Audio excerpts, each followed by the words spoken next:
Hello and welcome back to Eurofootball Daily. Today we're giving you a statistical breakdown of the season's biggest underperforming sides. Let's get started.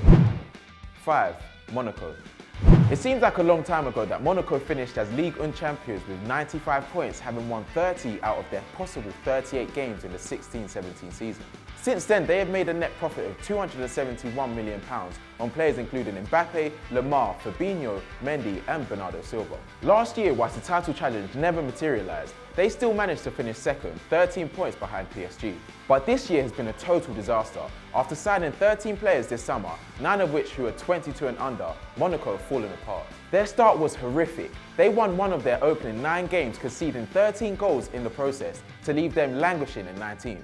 The Monaco hierarchy then made the incredibly rash decision to sack Leo Jardim, a man with 15 years of managerial experience and 577 games behind him for Thierry Henry, a legend who had managed a grand total of 0 games. Les Monégasques won a paltry 7 points out of a possible 30 under the 123 cap striker before Jardim was embarrassingly drafted back in just 106 days later. So what has gone wrong for Monaco? Well, the amount of shots they average per game has dropped from 12.9 to 12.2, but this should be balanced by the fact that the amount they concede has also dropped from 12.1 to 11.5, the 5th best in the league. Biggest problem has been their recruitment. Just 3 of their 13 signings since last summer have played over 1,000 minutes, with the signing of Golovin a particular disappointment. Signed for £27 million, the former CSK Moscow forward has averaged a goal contribution every 587 minutes at the time of writing. He's not the only one struggling in front of goal. Their goals per game tally has dropped from 2.2 to 1 per game this campaign, and 33-year-old Falcao is the only player to have scored over 3 goals in the league. According to expected goals, they should have scored 8 more and conceded 6 fewer, leading to a 12-point upturn and a leap up to 9th. But as it is, they're just 7 points clear of the relegation playoff place and set for their lowest points tally since returning to France's Premier Division 5 years ago. 4. Schalke.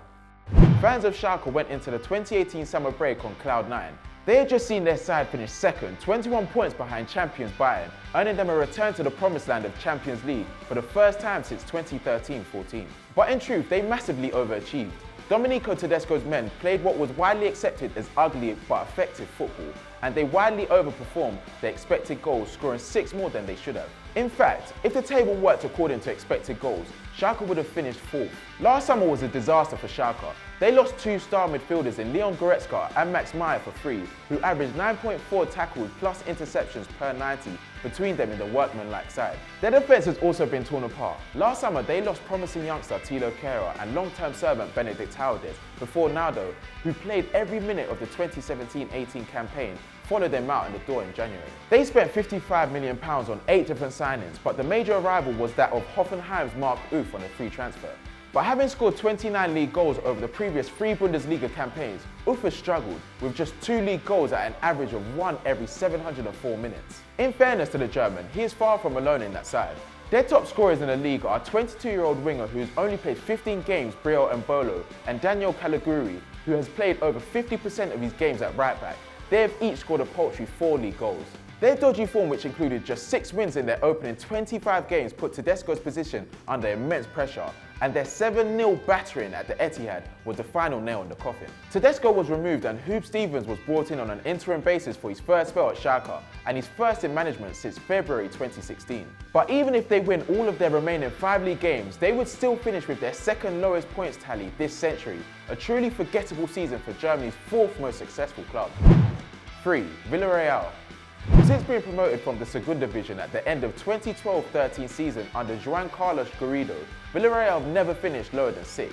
And yet with just 6 games of the season to play at the time of writing, the Yellow Submarines are languishing in 15th, just 2 points clear of the relegation zone, with games against Real Madrid and high-flying Getafe to come.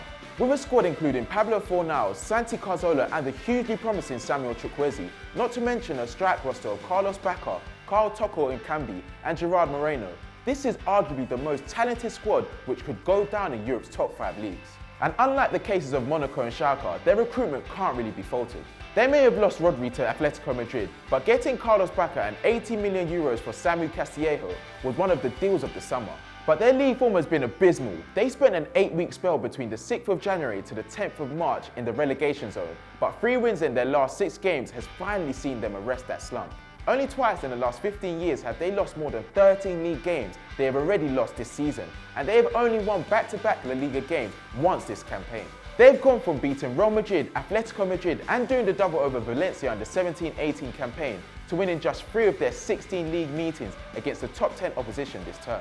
And whilst expected goals suggested that they have been incredibly unlucky, scoring nearly 9 fewer goals than they should have, leading to a 12-point deficit, there are definite issues with the squad. Only Cazorla with 8 has provided more than 3 assists in the league, and this lack of service to their front line has meant that despite having Bacca, Moreno and Nkambi, who scored 51 goals between them last campaign, have only managed 18 between the trio this term.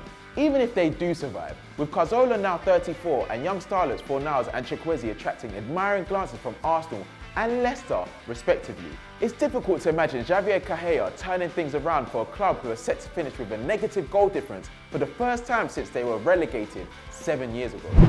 2. Celta Vigo. One team even more dangerously positioned than Villarreal is Celta Vigo, who currently sits 17th, just a point ahead of 18th place Valladolid at the time of writing. After 3 top half finishes in 4 years, under first Luis Enrique and then Eduardo Berizzo between 2013 and 2017, last season's 13th place finish under Juan Carlos Unzu was deemed a disappointment and he was promptly sacked. But when former Villarreal boss Fran Escribá was appointed on the 3rd of March, he became Los Celticos' 3rd manager of the year. After losing his first 2 games in charge to Betis and Real Madrid, Escribá's men have won 3 of their last 4 games, scoring 9 goals in the process. Only Real Vallecano and Levante have conceded more than their 55 league goals in 32 games at an average of 1.7 goals per game. Remarkably for a team with the threat of relegation looming over them, Celta Vigo have some quality attacking talent. Only 5 players have scored more than Iago Aspas' 15 league goals, and 22-year-old Maxi Gomez has chipped in with 11 goals and 5 assists. In fact, the only 2 teams with 2 goal scorers with over 11 league goals are Sevilla and Barcelona. 31-year-old Aspas' performances are even more impressive given that he has missed over 2 months of the season with 2 separate injuries, meaning that his record of a goal every 115 minutes in La Liga can only be topped by the GOAT Leo Messi. Another talent to watch out for is 22-year-old forward Brais Mendes. Capable of playing across the front line, the academy graduate has stepped up this year, scoring 6 and providing 7 assists in 27 La Liga games. With a combined expected goals and assists of 0.5, the same as Man City's Bernardo Silva, expect a move for Mendes this summer. If the Galicia side do survive this year, they need to recruit heavily in defence to ensure they aren't under threat of dropping into the Segunda Division for the first time since 2011-12 next campaign. 1. Stuttgart. Unlike the teams already included on the list, Stuttgart are facing the very real prospect of being relegated for just the 2nd time in the last 44 years. Die Rotten have just 6 games to arrest a 6-point gap to Schalke, or they are set to fight for their Bundesliga future in a playoff against the Bullies 2's 3rd-ranked side. This is a remarkable fall from grace for a side that won the Bundesliga just 12 seasons ago, with a side included Thomas Hitzelsperger, Sami Khedira and Maxi Gomez. But this campaign has been a disaster from start to finish. Just 5 wins all season and only 1 since mid-December, coupled with 18 defeats, a figure only toppled by 18th place Nuremberg, means that the 5-time German champions have only accrued 21 points in 29 league games so far. Their current boss is Markus Weinzierler. The ex-Schalke boss replaced Tayfun Korkut on the 9th of October after the Turk led them to just 1 win in their opening 7 games.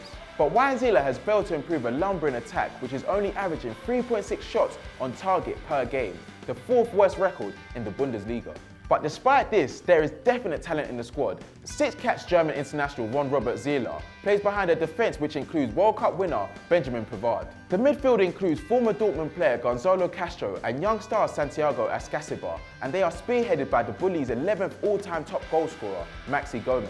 But they have issues at both ends. Only 33-year-old Gomez and winger Steven Zuber have scored more than 3 league goals, and having had the 2nd best defence in 2017-18, they've already conceded 61 league goals, 25 more than last year already. With 23-year-old Pavard already set to join Bayern this summer in a £31 million move, Stuttgart's future does look bleak. One shining light, however, has been the performance of 22-year-old Argentine defensive midfielder Santiago Ascasibar.